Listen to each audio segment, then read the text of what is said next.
ពេលខ្លះពិភពលោកហាក់ដូចជាចង់បំបាក់យើង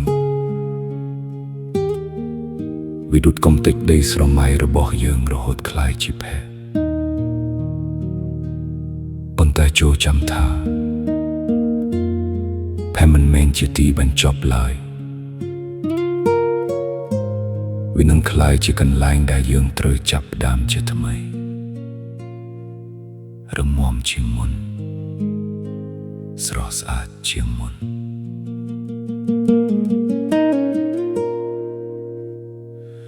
នៅក្នុងភាពងឹតដែលគ្មានពន្លឺ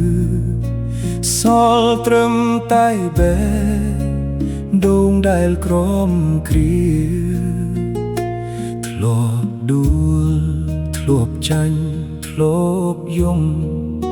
រហូតអស់ទឹកភ្នែកពីនេត្រាគ្រប់យ៉ាងដែលធ្លាប់សាងត្រូវរលាយបាត់មួយពព្រិចភ្នែកតែក្នុងភេទផងដែលនៅសេសសល់បែរជាមានកំដៅមួយដែលមិនព្រមរលត់ទៅ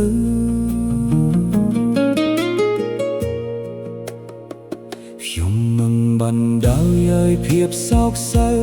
មកចងជើងមិនឲ្យដើរបន្តទោះបីជាស្លាប់ត្រូវរបួសក៏មិនបោះបង់មើលហិចชะតាហោហាលលើមេឃាការឈឺចាប់ដែលកន្លងមកគឺជាភ្លើងដែលជួយដុតរំលីភាពទន់ជ្រាយដើម្បីបង្កើតជាខ្លួនយើងម្នាក់ថ្មីដែលមិនចេះចោះចាញ់នឹងព្រមលីខិតដកដងហើមវែងមេងដេងសូមឡើងទៅមុខឲ្យច្បាស់បំភ្លេចរាល់ភាពភ័យខ្លាចទុកឲ្យការឈឺចាប់คล้ายជាមេរៀនត្រៀមខ្លួនហោះហើរ